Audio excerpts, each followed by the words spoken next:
अस्सलाम वालेकुम guys, welcome back to our channel English with Saad K, जहाँ पे आप सीखते हो इंग्लिश। सो गाइज़, आज के इस लेसन में हम इंग्लिश का इंटरव्यू में सेल्फ इंट्रोडक्शन कैसे दें शॉर्ट एंड स्वीट तरीके से, और दूसरी चीज़ ये कि इंटरव्यू में कुछ मिस्टेक्स जो कैंडिडेट्स कर देते हैं, जो कैंडिडेट्स कर देते हैं जिससे उनका इम्प्रेशन इमेज ख़राब हो जाता है, तो ये मिस्टेक्स हमको नहीं करने हैं।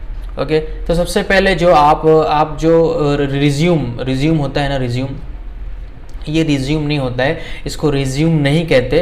अगर आप भले आप रिज्यूम बोलते हैं, लेकिन जब आप इंटरव्यू के लिए कभी जाओ तो इसको रेज्यूमे बोलो, इसको कहते हैं रेज्यूमे। रेज्यूमे।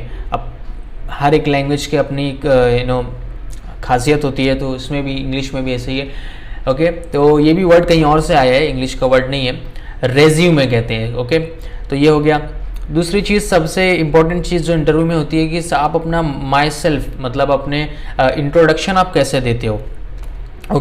तो सबसे पहले मिस्टेक जो लोग कर देते हैं ना इंटरव्यू के टाइम पे, वो ये होती है कि जब वो अपने बारे में बताते हैं तो वो स्टार्ट करते हैं माई सेल्फ से। वो कहते हैं my self Khan, my self John. तो कभी भी माई सेल्फ करके नहीं बोला जाता, ये ग्रामर के लिहाज से रॉन्ग हो जाता है। बहुत से लोग इसको बोलते हैं माई सेल्फ, फिर अपना नाम बताते हैं, तो ऐसा नहीं बोलना है। तो इसकी जगह पे आप क्या बोल सकते हो? इसकी जगह पे आप बोल सकते हो कि इसकी जगह आप यूज़ कर सकते हो जैसे कि आई एम और आपका नाम, या फिर माई नेम इज़ खान, आपका जो भी नाम होगा आप लगा दो। और you can even say that this is me, this is I, this is me. लेकिन दिस इज़ मी ये थोड़ा इनफॉर्मल हो जाता है, तो आप ज़्यादातर यही कहना है कि आई एम, या फिर आई एम जो आपका नाम, और माई नेम इज़ आपका नाम। माई सेल्फ करके मत बोलना, फिर वो थोड़ा उनको ऐसा लगेगा कि इसको इंग्लिश के बारे में नहीं पता, क्योंकि इंग्लिश एक मीडियम है बस इंटरव्यू क्रैक करने का। वो आएगा तो आप इंटरव्यू को क्रैक कर लोगे और एक अच्छा इमेज दे के जाओगे। अब आता है इंट्रोडक्शन, सबसे इम्पॉर्टेंट। सबसे इम्पॉर्टेंट चीज़ जब आप बोलते हो, अपने बारे में बताते हो, सबसे पहला क्वेश्चन उनका वही होता है कि tell me something about your self, या फिर वो ऐसे भी कह सकते हैं कि रन थ्रू योर CV। ये भी बोलते हैं, जो ज़्यादा एडवांस रहता है। तो वो उनका बोलने का मकसद यही होता है कि आप अपने बारे में कुछ बताओ। तो आपको कैसे बताना है और उसमें आपको क्या क्या चीज़ बोलना है और क्या नहीं बोलना है। देखो, जब आपको अपने बारे में बताओगे तो क्या क्या चीज़ बोलना है, वो ये है जो स्क्रीन पे आपको दिख रहे हैं। वो ये है कि सबसे पहले आपको अपना नाम बताना है। सबसे पहले आप अपना नाम बताओगे कि for example my name is Sam. My name is Sam, सबसे पहले अपना ये बता दो, माय नेम इज़ सैम। आप कहाँ से हो? फॉर एग्जांपल अगर आप पुणे से हो, आप पुणे से हो और आप जाते हो इंटरव्यू देने मुंबई को, ऑलराइट, तब आप कहोगे I am from Pune. I am from Pune. आप इसको ऐसे भी कह सकते हो, आई बिलोंग टू पुणे, ये भी कह सकते हो। ये भी एक तरीका है बोलने का, मतलब वही होता है कि मैं पुणे से हूँ। और एक और तरीका है इसको बोलने का कि आई हेल फ्रॉम पुणे, कि मैं पुणे से हूँ। तो ये 3 तरीके होते हैं बोलने के लिए। ज़्यादातर लोग आई एम फ्रॉम का यूज़ करते हैं, लेकिन आप थोड़ा अलग यूज़ करने का, आई बिलोंग टू या फिर I hail from whatever the city you belong to, alright. लेकिन अगर आप समझ लो मुंबई से हो, कोई आप मुंबई का कैंडिडेट है और वो मुंबई में ही कहीं इंटरव्यू देने जाता है, अंधेरी में रहता है फॉर एग्जांपल, जाता है बांद्रा में इंटरव्यू देने, तो आपको कैसे कहना है? आप तब तो आप कहोगे कि आई एम फ्रॉम मुंबई। ऐसे नहीं कहना है, आपको बोलना है I am from Mumbai itself, कि मैं मुंबई से ही हूँ।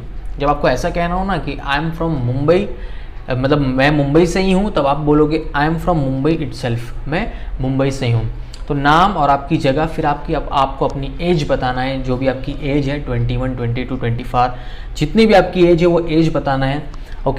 उसके बाद आपको अपनी क्वालिफिकेशन, जैसे कि recently I graduated in whatever the field you are graduated in, जिसमें भी आप ग्रेजुएशन किया, मास्टर्स किया, वो आपको बताना है कि मैं इस फील्ड में मेरी क्वालिफ़िकेशन है BCom, उसमें फिर मार्केटिंग है, फाइनेंस है, जो भी आपकी क्वालिफ़िकेशन आपको ये बताना है।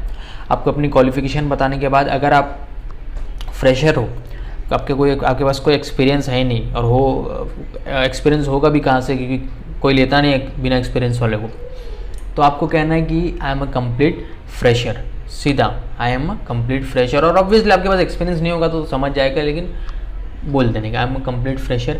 लेकिन अगर आपके पास एक्सपीरियंस है, तजुर्बा है, अनुभव है, तब आप कह सकते हो कि I have experience of 1 year in warehouse. Okay, आपका जो भी एक्सपीरियंस है कि मुझे 1 साल का एक्सपीरियंस है इस लाइन में, या टेली कॉलिंग में, या फिर सेल्स में, जो भी लाइन में आपको एक्सपीरियंस है आप उसको बता देना। उसके बाद आप अपनी हॉबी बताना।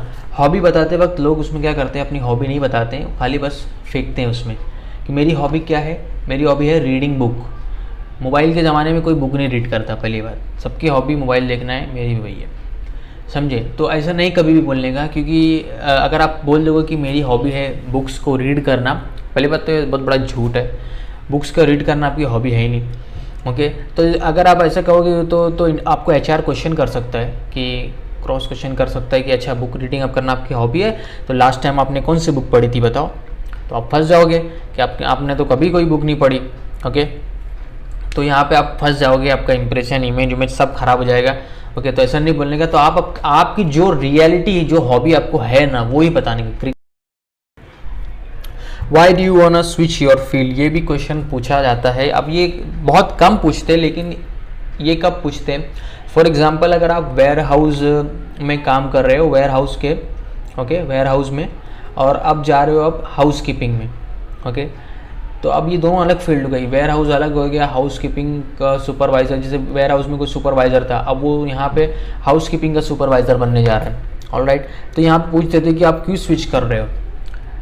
तो आपको कभी ये नहीं कहना है कि मैं इसलिए स्विच कर रहा हूँ कि वहाँ पे पैसा कम था, यहाँ थोड़ा पैसा ज़्यादा मिल रहा है। ऐसे अगर आपने बोल दिया तो आप फिर रिजेक्ट हो जाओगे, ऐसा कभी नहीं बोलने का। पैसे का तो मेंशन होता है बाद में, लेकिन आपको क्या कहना है यहाँ पे कि अगर वो ऐसा कहे why do you want to switch your field, तो आपको you have to say sir I have very limited opportunities in my last job. मतलब मेरी जो लास्ट जॉब थी ना, उसमें बहुत लिमिटेड अपॉर्चुनिटीज़ थी, मैं वहाँ पे अपना करियर ग्रो नहीं कर पाता।